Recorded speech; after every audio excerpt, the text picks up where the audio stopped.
Hey, what's up, everybody? It's Ironman Daily back with another episode. This episode is scheduled to be released on January 3rd, Friday of the first week of 2025. And the only thing I have going on in this episode is I'm going to hit 77 fishing. So I've been doing it on Karambwans here. This is very AFKable, so... Whoa, my game froze. Okay, this is very AFKable. I normally do this like during the day just on mobile. But since I'm about to hit this last level that I'll be doing this, I wanted to record it on an episode. While I'm here, I wanted to mention today is my last day of RuneScape membership. So my next episode might be a free-to-play episode, or I'll have to renew my membership. I'm not sure what's going to happen there. Pretty crazy, down to the very last day, but this happens every year, so no big deal. 77 fishing is something I wanted so that I can focus all of my tiers on Guthix on rune crafting. I also need to get 77 smithing, 77 agility, 77 defense, 77 prayer, and 77 construction. So this is part of the ongoing project for 2025, along with a number of other to-dos. So in one of my upcoming episodes, I'll cover everything that I plan to do in 2025 for this account. But today is just fishing, since I want to continue playing on mobile and doing AFKable tasks. But if I finish this off, then I won't have the recording for this episode. So I'm banging this one out right quick. Cheers, my friends. I hope everybody had a wonderful holiday season. If you celebrate Christmas, I hope that it was splendid. Maybe you gave some excellent gifts, received some fantastic presents, spent some time with your family, met some new people, ate some good food. All of those wonderful things that we do at this time of year. And now it's 2025. I'm actually recording this before the holidays.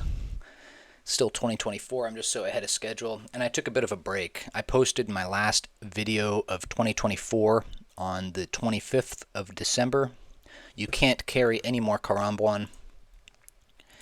So my next episode came out 2 days ago on Wednesday, and that one was about no changes because there was a poll that came up, so it inspired me to make a video about no changes.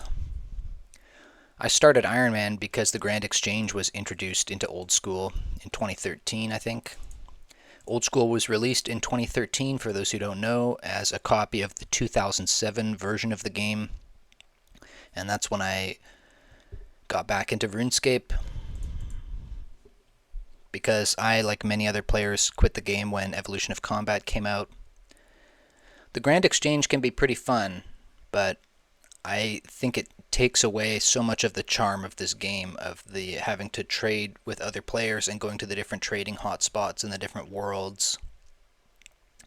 And having to trade with other players to get the items you need adds an Ironman-esque sort of element to the game. And I think that if the Grand Exchange was never released, Ironman mode would never be released either. And so all of my circumstance here, for better or for worse, is a result of a change that was for the worse. And so there's parallels there with all of the Christian lore, where they say, like, the worst thing that ever happened was that the Son of God was tortured to death on the cross by the Roman Empire and everybody involved at the time. And he died for everybody's sins. And it's such a horrible thing, but it had to happen in order for the world to be ultimately redeemed in the end. And so that's it's similar sort of paradox with the no changes, where Ironman mode is an analogy for the redemption in the end, and the release of the Grand Exchange is an analogy for the crucifixion of Jesus Christ.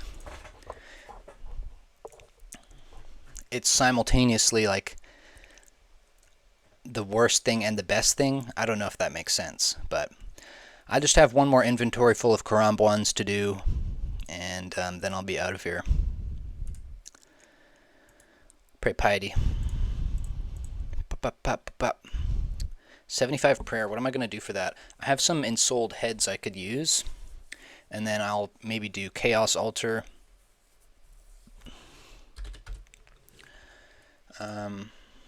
E-girl things. Somebody's hardcore. That's pretty cool.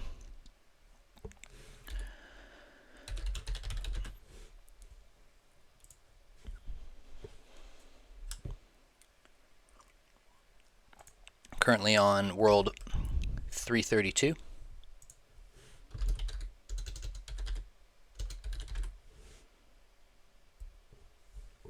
I died and I was reincarnated as a regular Ironman account.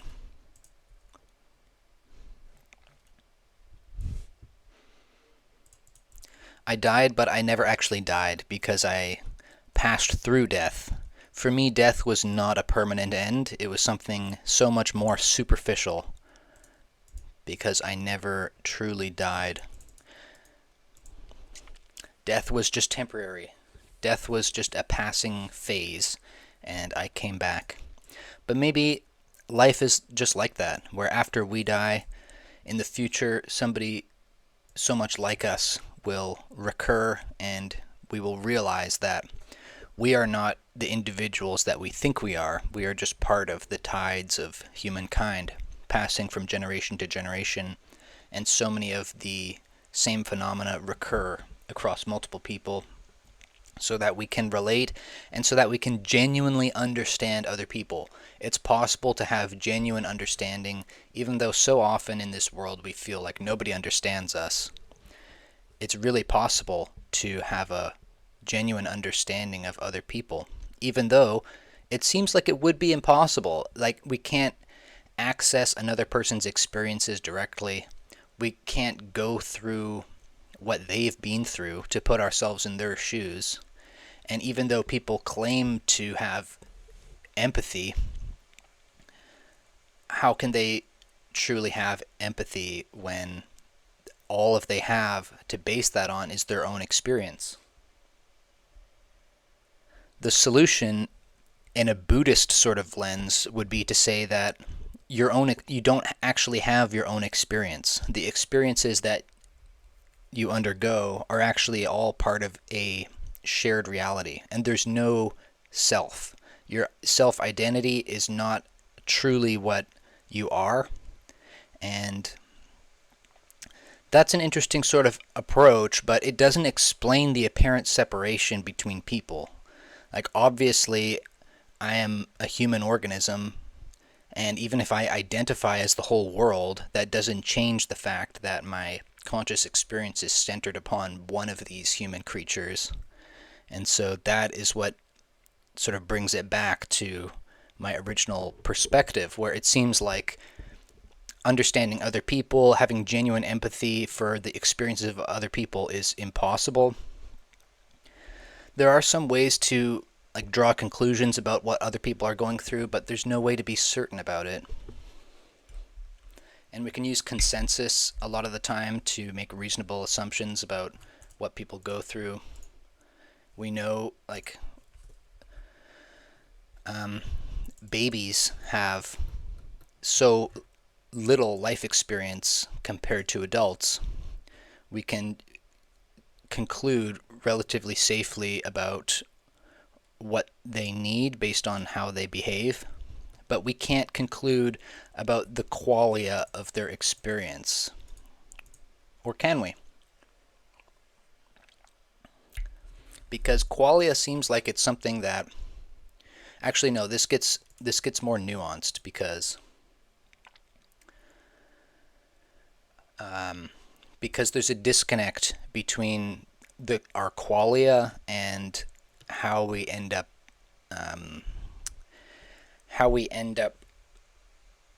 prone to survive. So we have a disposition to survive, but that doesn't necessarily mean that our life experience is going to be worthwhile. Like, it doesn't logically deduce that we'll have worthwhile life experience just because we have this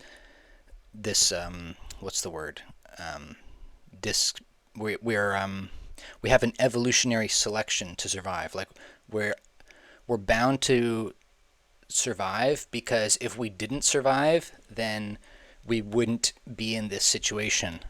And so that's sort of what natural selection is like. Like if you aren't bound to survive, then you die off. But being bound to survive doesn't mean that you have some sort of healthy set of qualia in your life. And I guess that's sort of difficult to reconcile. I'm really rambling off here, but people talk about like pleasure and pain and how pleasure is innately good and pain is innately bad, but there's a little bit of room there to argue about whether or not that's actually true. That's all I'm trying to say. Only 2 more Karam points to go until we hit the level, so this will be my last inventory. Can we turn game sound on?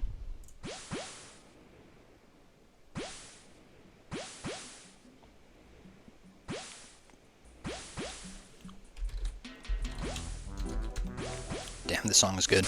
Hey, there we go. 77 fishing, no prize. Let's finish off this inventory.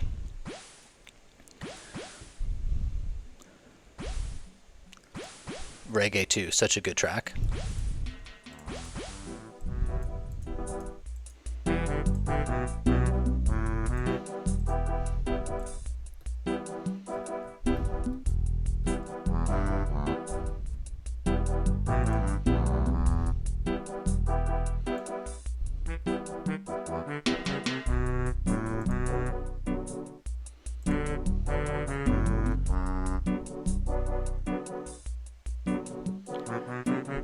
Thanks for tuning in, y'all. See you next time.